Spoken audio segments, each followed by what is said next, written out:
Welcome to the lecture titled Review of Time Domain Based Identification. In this lecture, we shall discuss about some issues related to time domain based identification.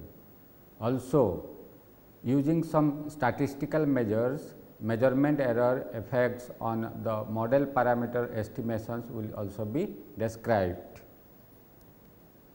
This is the offline identification scheme we have already discussed earlier. Offline identification scheme. Why it is called the offline identification scheme? When the relay is switched on, that time the controller remains out of the loop, and when the controller is in action, relay remains out of the loop. That is why this scheme is known as the offline identification scheme. Then how identification is accomplished? The limit cycle waveform is obtained, and analysis of the limit cycle waveform results in 4 powerful analytical expressions. And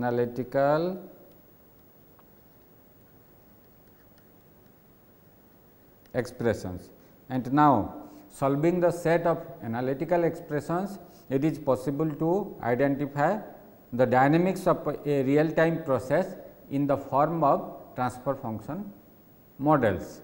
Now, the transfer function models can assume various forms. Now, that we will not discuss again, rather we shall see the limitations of this identification scheme. So, the major limitations of the offline identification scheme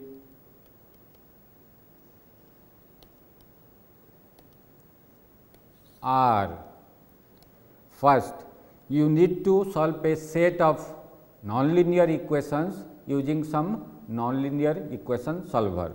So, a set of nonlinear equations are to be solved, and solution of the nonlinear equation requires you to choose proper initial values or initial settings while trying to solve the set of nonlinear equations. So, choice of initial solutions,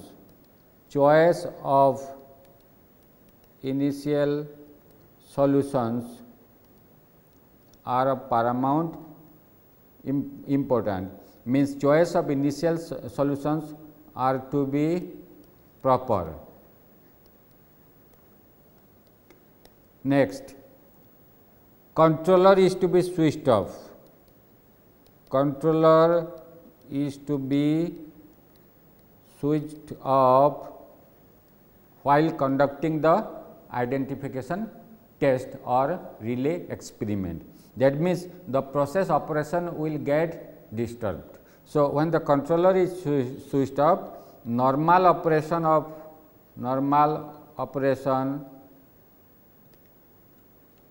of the system, closed loop control system, is affected.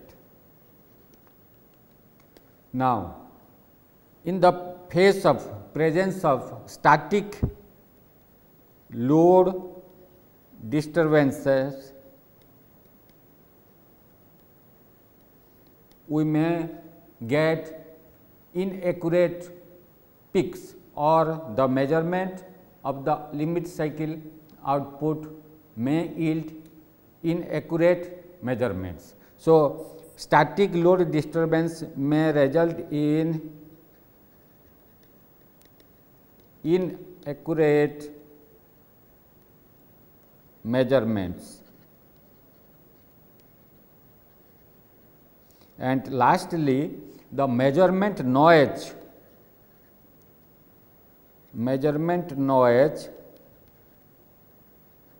affects the estimation of the parametric models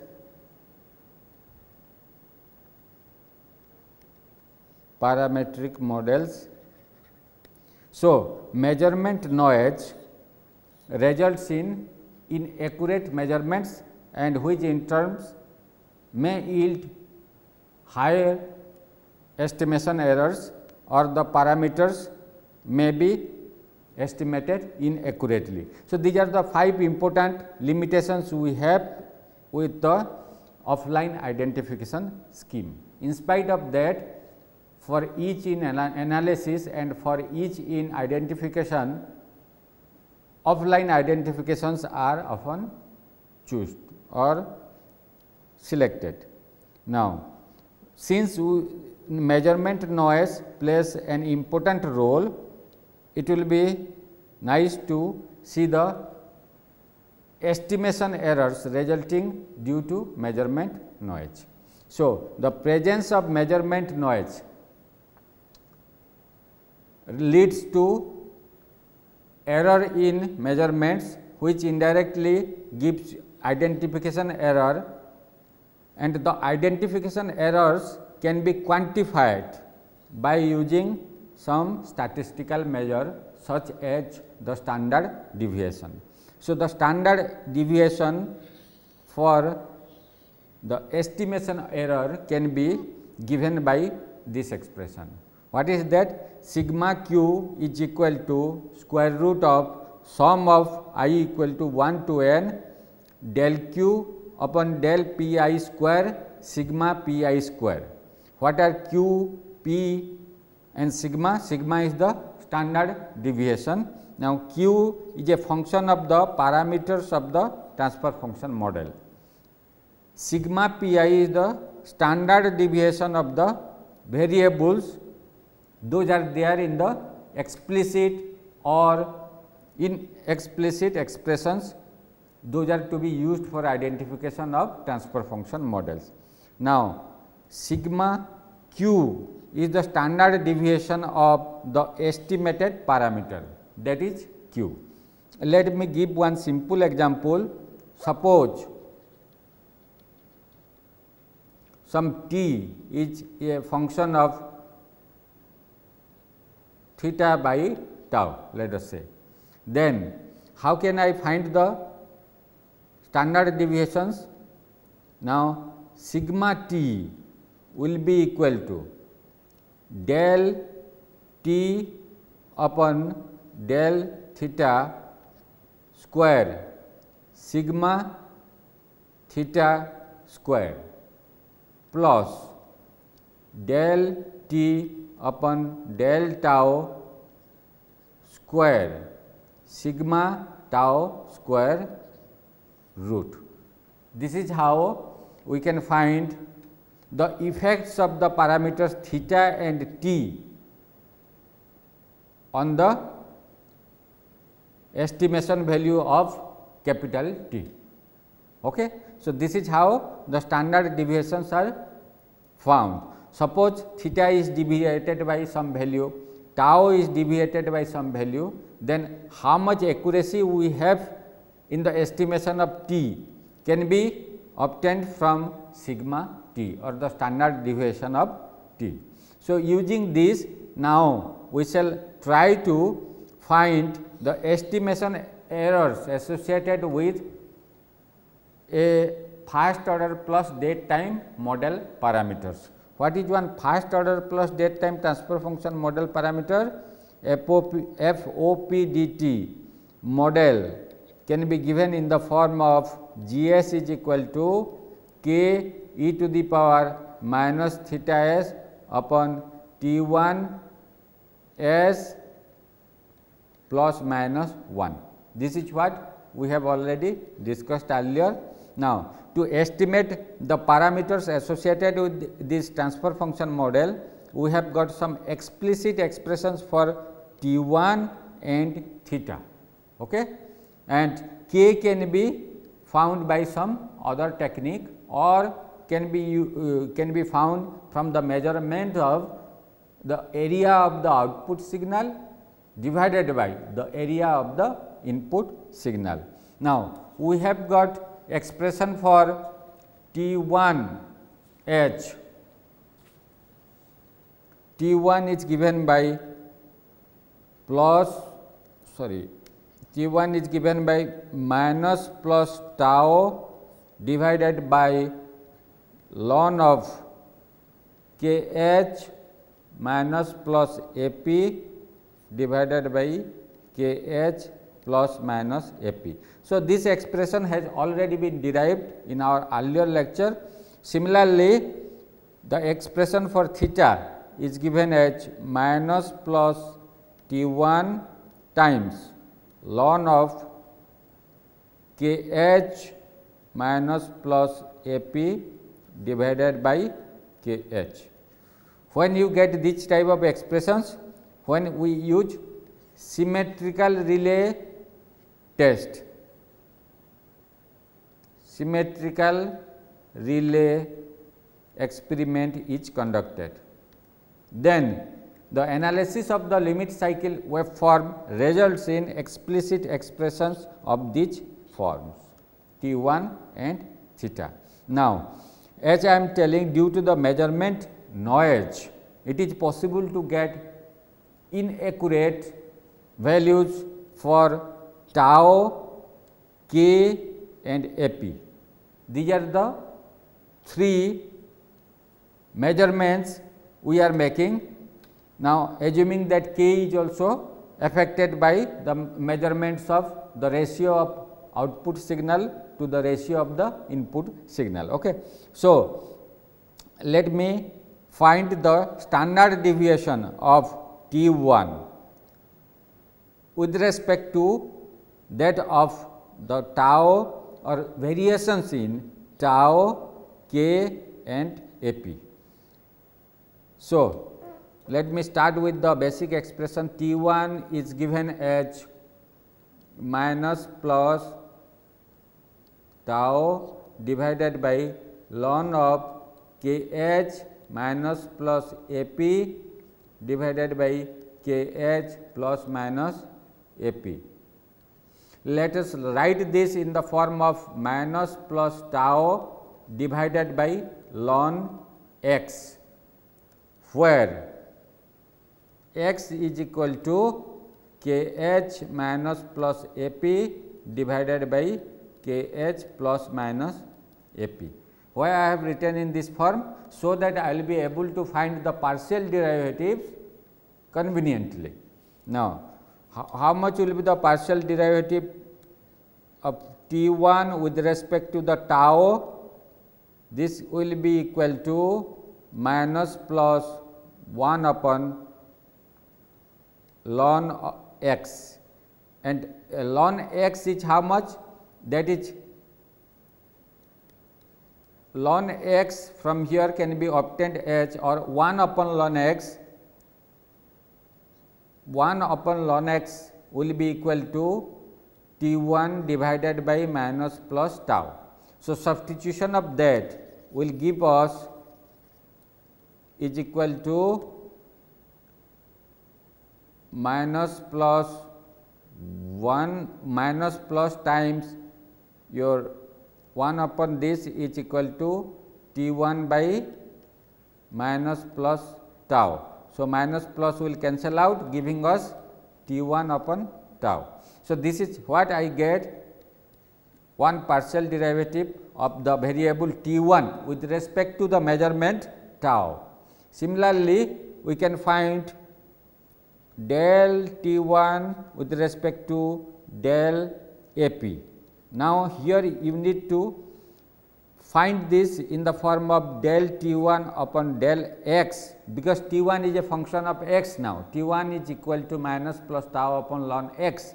So, I have to use this identity, del T1 upon del Ap is equal to del T1 upon del x times del x upon del Ap. So, del x can cancel out, giving us del T1 upon del Ap. So, I need to find two partial derivatives to find the partial derivative of T1 with respect to Ap. So, how much is del T1 upon del x? So, del T1 upon del x will be equal to minus plus tau times the differentiation of 1 upon ln x formula is to be used, which gives us minus 1 divided by ln x square times 1 upon x, and next we will find del x upon del a p will be equal to del x upon del a p times x, sorry, this will be del upon del a p of x. So, what is x? X is k h minus plus a p divided by k h plus minus a p. So, this is not difficult. Once you know the way partial differentiations are done, then it is very easy to find the partial differentiation. Now, we know that 1 upon ln x, 1 upon ln x, from here 1 upon ln x is nothing but T1 upon minus plus tau. So, I will make use of this. So, when you substitute this, then you get minus plus tau times minus 1, then you will have for this T1 divided by minus plus tau square into 1 upon x. So, 1 upon x means you will get k h plus minus a p in the numerator and k h minus plus a p in the denominator, because x is this much. So, 1 upon x will be the inversion of x. So, you will get this term. Now, let me find del x upon del a p, which is given by del x upon del a p will be equal to del of del a p times, what is x now? X is k h minus plus a p. So, k h minus plus a p divided by k h plus minus a p. So, it will give now k h plus minus a p times differentiation of this.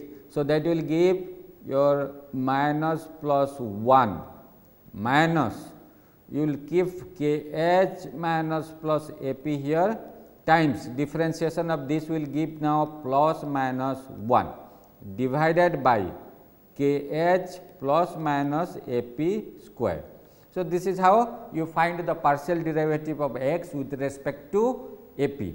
Okay. So, upon simplification now the numerator will give you minus plus k h, then it will be minus a p and here. So, minus of minus times plus minus 1 will be minus plus k h, then minus minus plus. So, it will give plus a p. Okay. So, this is how we get the numerator, where a p will cancel out and ultimately giving us an expression of the form minus plus 2 times k h divided by k h plus minus a p square. Now, finally, how much will be the partial differentiation of T1 with respect to a p? So, please substitute those expressions now, del T1 upon del x time del x upon del a p. So, the first part we have obtained as minus plus tau and then let me see, minus plus tau, then minus 1 times T1 by plus minus tau. So, minus 1 times T1 by minus plus tau square into k h plus minus a p. So, into k h plus minus a p by k h minus plus a p. So, all these terms are for the partial differentiation of T1 with respect to x. Now, when it is multiplied with the partial differentiation of x with respect to AP, I will get minus plus 2 kh divided by kh plus minus AP square at the end. Okay? AP square at the end. Now, kh plus minus AP in the numerator and here the power will go out. So, leaving us an expression of the form minus will come. So, plus minus it does not matter. So, plus minus tau times T1 upon minus plus tau square into minus plus 2 kh due to this term divided by, if you multiply now this and this where the power has gone, kh minus plus AP times kh plus minus AP will result in kh square minus AP square. Please see the sign, minus plus will give minus, plus minus multiplication will give minus. So, ultimately it will be like a plus b times a minus b giving us a square minus b square. So, finally, what I get, the final expression for this one will be equal to, this is the final expression. Okay. No more simplification is required, or further simplification is possible because tau square will come in the numerator denominator, cancelling this tau. So, I can get outright your T1 square. So, T1 square divided by tau times minus plus 2 kh by k square h square minus AP square. So, this is what we have got for the partial differentiation of T1 with respect to AP. So, similarly, the partial differentiation of T1 with respect to theta, sorry, we do not have theta here in the expression T1. So, the T1 expression has got 3 variables or 3 measurements, tau, k and AP. Therefore, I need to find the partial differentiation of T1 with respect to k, because k is now assumed to be measured. So, del T1 upon del k will similarly result, can be written as del T1 upon del x time del x upon del k, giving us the terms minus plus T1 upon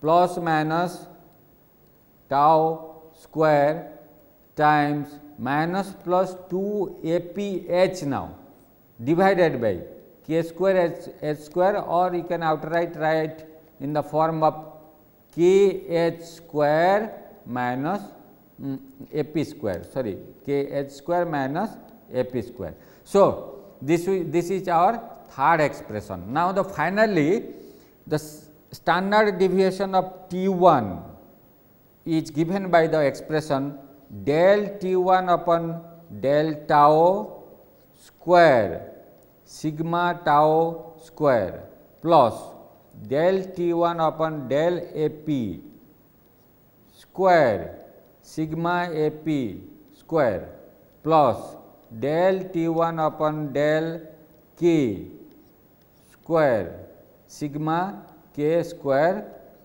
root. So, this is how the standard deviation of the variable or the estimated parameter T1 is given in terms of the measurement tau, AP and k. Okay. Now, you simply need to make use of the 3 expressions we have found for partial differentiation of T1 with respect to tau, AP and k over here to finally get it in the form of T1 upon tau square sigma tau square plus, for this one we will have 2 kh T1 square divided by tau times k square h square minus AP square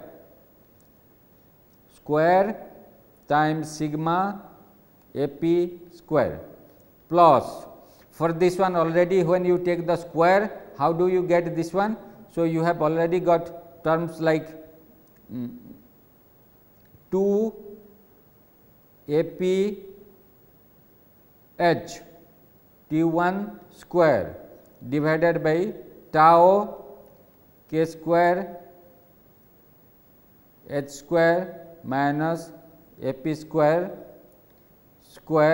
sigma K square root. So, this is the final expression for the standard deviation of T1 in terms of the standard deviation of tau, AP and K. So, assuming that the measurements, what deviation means what? Basically, when I am measuring the half period, tau means what? This is the half period. Okay. When we have got a limit cycle of the form this one, tau means this is the half period. So, when you make measurement due to the presence of measurement noise, there will be measurement error. We may not be able to accurately measure tau. So, suppose instead of measuring the correct value tau is equal to 10, if I measure tau by 10.05 or 10.1, then we have got the measurement error. This will lead to the standard deviation in tau, okay?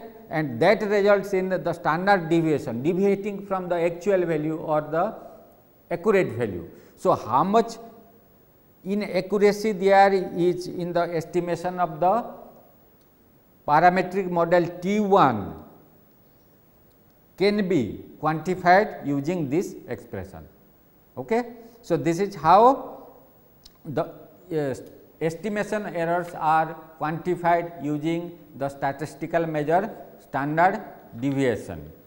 Similarly, let us go to the other parameters. So, this is the final expression that we have got, where this will be T1 square and this will be tau. Okay. I have made some mistake here. So, now it is correct. Then this is what already we have derived. Similarly, allow me to derive the expressions for that of the other parameter associated with the first order plus date time model. So, theta is given by minus plus T1 times ln of Kh minus plus AP divided by Kh. Then how can I get the partial differentiation now? For that, take this as minus plus T1 minus plus T1 times ln x, again where x is given by now Kh minus plus AP divided by Kh. Then to find the what are the parameters associated in this explicit expression for the time delay associated with the first order plus date time model, we have got T1, we have got K and we have got AP. These are the three variables that are going to affect the estimation error. Okay. So, I need to find del theta upon del T1. So, del theta upon del T1 will be how much? This will be equal to minus plus ln x. Okay. So, this will be minus plus ln x, because you are differentiating with respect to T1. So, ln x is how much? Theta by minus plus T1. So, that way I can write this by theta by minus plus T1. So, we got one partial differentiation of theta with respect to T1.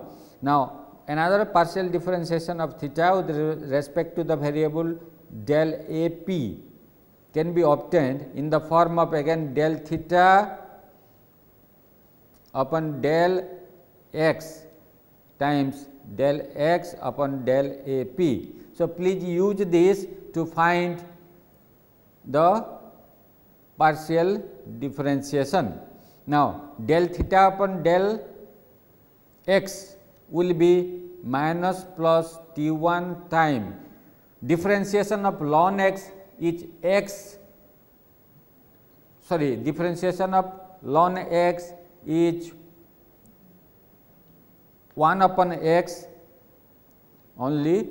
So, giving us 1 upon x. This is for the first term. What about the second one? Del x upon del A p will result in del x upon del A p will be del upon del A p times k h minus plus A p divided by k h. So, it will be minus plus T 1 times inverse of x will give you k h divided by k h minus plus A p. Now, the differentiation of this one will give you k h times differentiation of this with respect to A p will result in minus plus 1 minus k h minus plus A p times differentiation of k h will be 0. So, the second term is ultimately 0 divided by k h square. So, when you simplify this k h square, power will go out, minus plus multiplied, that will give you plus. So, I will be left with an expression of the form T 1 k h in the numerator and divided by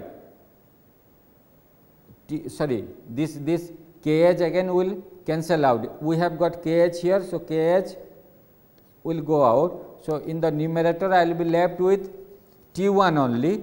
So, finally, del theta upon del A p will be T 1 upon k h minus plus A p. Okay. Now, let us try to find the partial differentiation of theta with respect to k similarly. So, in this case del theta upon del k will be equal to again minus plus T 1 time 1 upon x, like the earlier case it will be 1 upon x into del x by del k is equal to minus plus T 1 into k h by k h minus plus A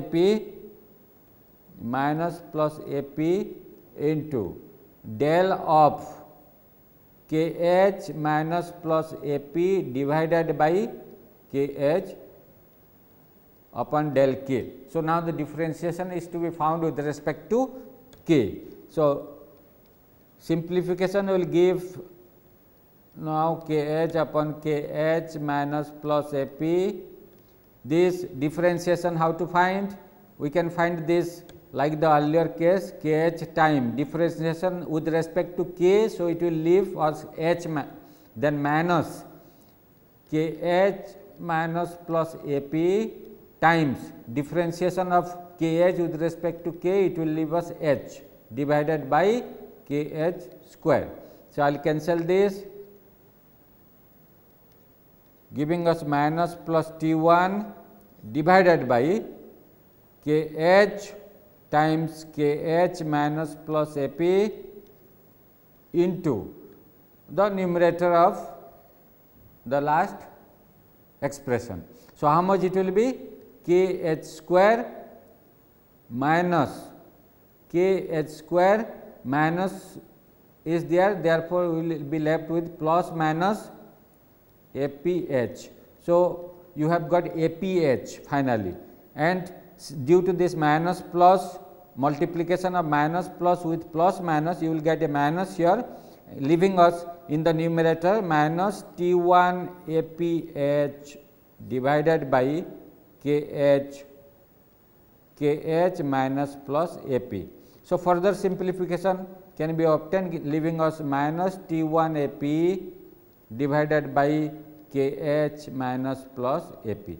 So, this is how the third partial differentiation is obtained for finding the standard deviation of theta with respect to the measured quantities. Now, I will write the final expression. So, sigma theta will be del theta upon del tau square plus no tau is there, T 1 is there, del T1 square time sigma T1 square plus del theta upon del AP square times sigma AP square plus del theta upon del K square sigma K square root. So, when you substitute the partial differentiations found earlier, we get the final expression H sigma theta is equal to square root of theta sigma T1 upon T1 square plus T1 sigma AP divided by KH minus plus AP square plus AP T1 sigma K upon K times KH minus plus AP square. Thus, the standard deviations are found. So, what benefit we get from finding the standard deviations? Basically, we have been able to find sigma T1 and sigma theta for the first order plus dead time model given by GS is equal to k e to the power minus theta s upon T1 plus minus 1. Okay.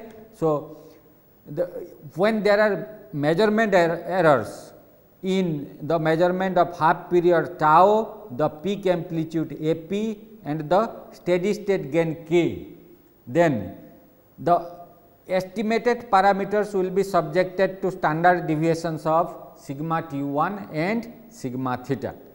Okay. This is how it is possible to quantify the measurement errors or quantify the estimation error, I would like to say estimation error in terms of the standard deviations. Okay. So, this is how one can quantify the estimation errors associated with the measurement errors particularly, or with respect to the measurement errors, the errors in estimation of K, theta and T1 and particularly theta and T1 can be evaluated. Next, we will go to the online identification technique, because the lecture is on review of the time domain based identification techniques. So, in the online identification scheme, we have used frequency domain analysis earlier, but not necessarily one has to go for frequency domain analysis, although for ease in analysis of the relay control system, the describing function based frequency domain analysis has been used earlier. In today's lecture, we will see how time domain based analysis can be extended for online identification of processes. Now, the online identification scheme with the help of a relay with hysteresis,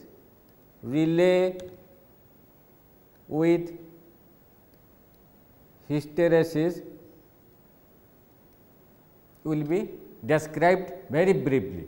Okay.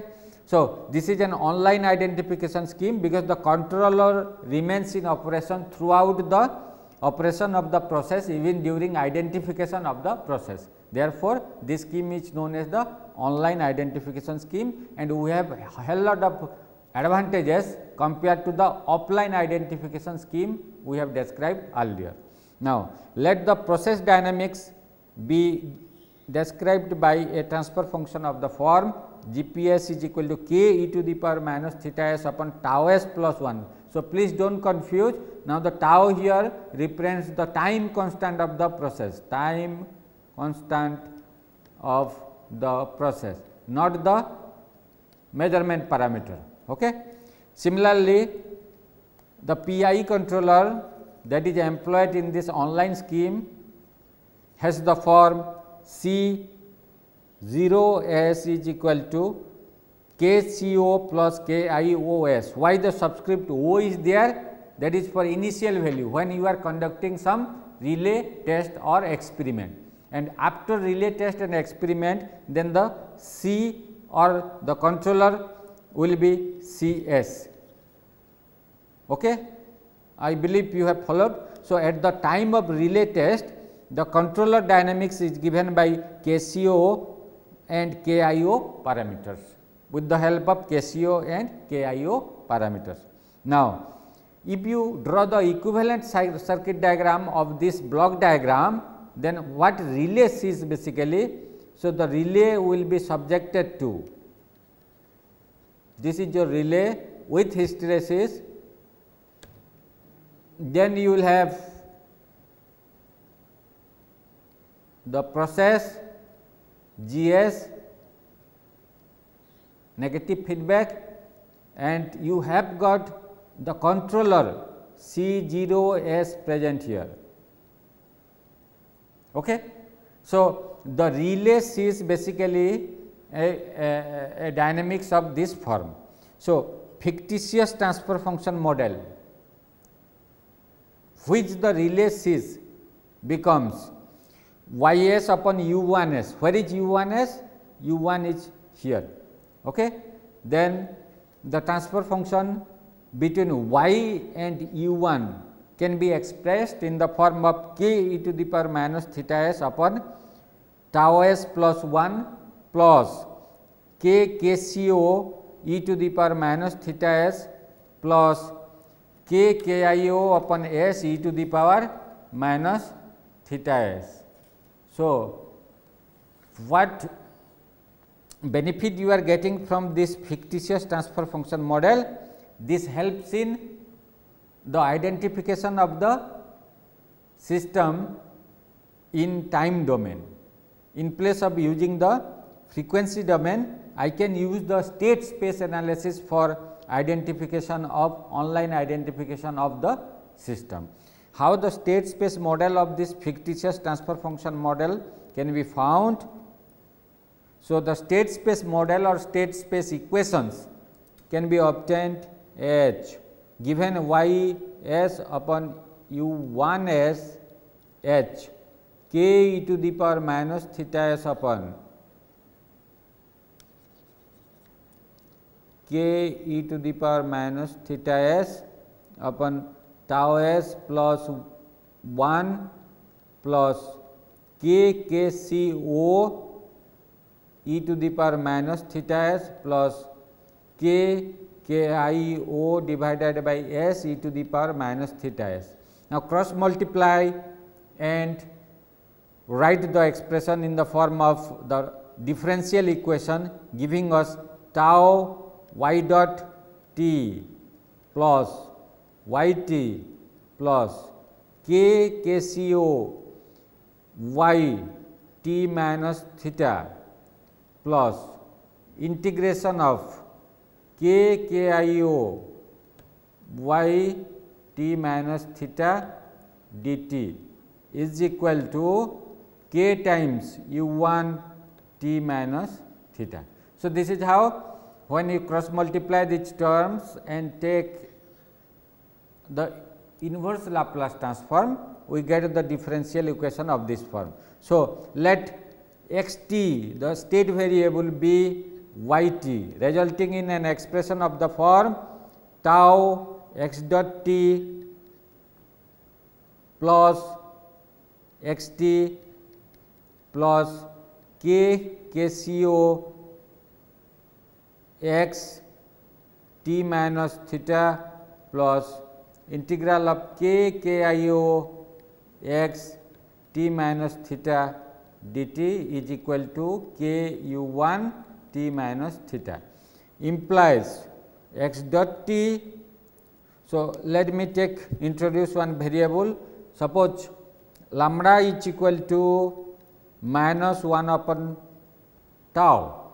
In that case, x dot t can outright be written in the form of lambda x t, then these terms will go to the right half. So, that way you will have plus lambda k k c o x t minus theta plus lambda k KIO integral of x t minus theta dt plus,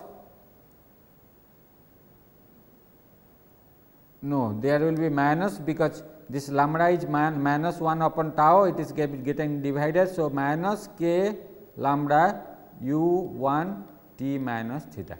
So, this is the state equation we are getting from that fictitious transfer function model, and the output equation is given by y t equal to x t.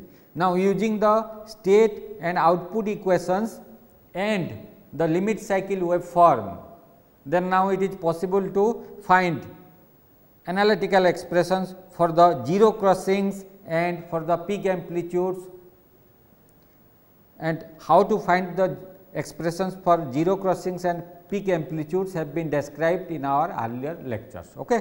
Only you need to make use of this state equation and this output equation in place of the earlier state and output equations. Okay. This is how from the measurement of the peak amplitude and half period and so on, it will be possible to estimate the parameters of this transfer function model, and the parameters of this transfer function models are k, tau and theta. So, this is how I can make use of time domain analysis for online identification of systems. Okay. Next, we shall go to the extension of the time domain analysis to nonlinear processes. So, how can we make use of the time domain analysis, state space based time domain analysis for estimation of dynamics of nonlinear processes? So far we have discussed about, or we have studied about the identification of linear processes. Now, the time domain analysis can also be used to identify nonlinear dynamics. Now, the relay is having some hysteresis, you look at the relay. So, let the hysteresis of the relay be given by epsilon, then it is possible to conduct relay test like this, and the nonlinear process dynamics can be represented by a linear dynamics given by Gs along with some nonlinear function. The nonlinear function can have static nonlinearity, can have dynamic nonlinearity. Okay? Or now, the nonlinear process dynamics can be given in two forms. The nonlinearity can appear first, and then the process dynamics or dynamic model can be given later. So, these are the two ways one can get the block diagram representation for the nonlinear process or the models for the nonlinear processes.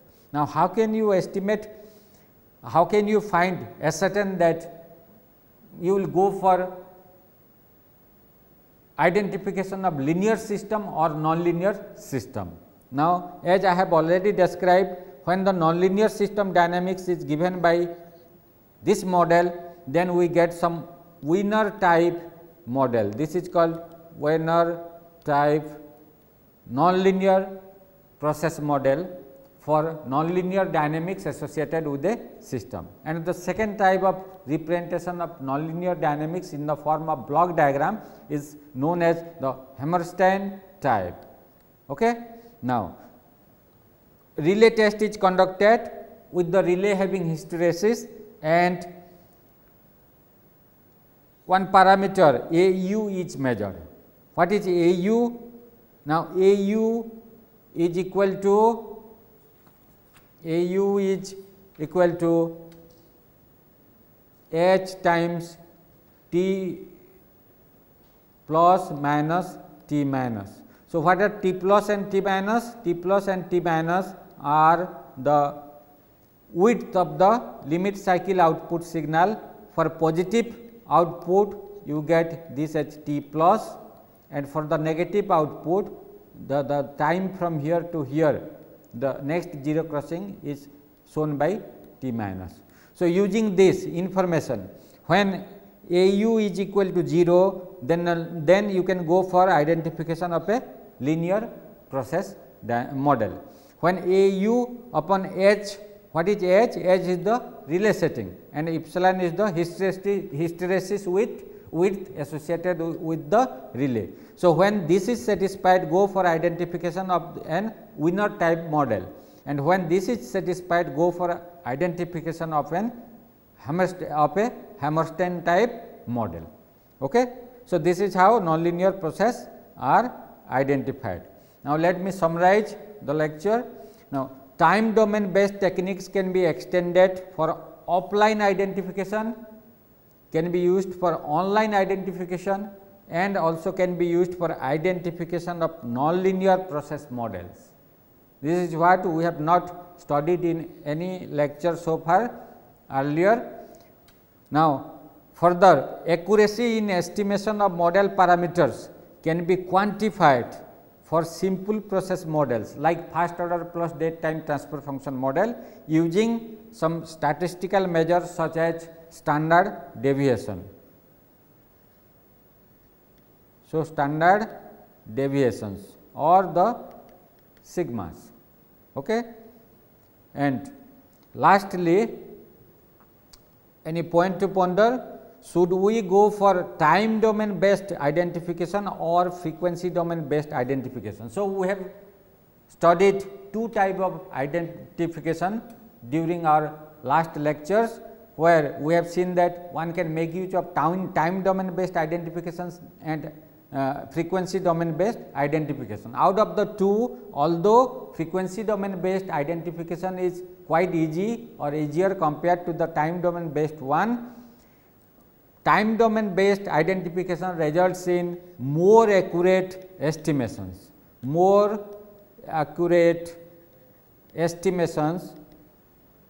of the transfer function model parameters, whereas frequency domain based identification techniques are subjected to identification errors or estimation errors, and frequency domain based identification using describing function are subjected to erroneous results, because the describing function itself is an approximation.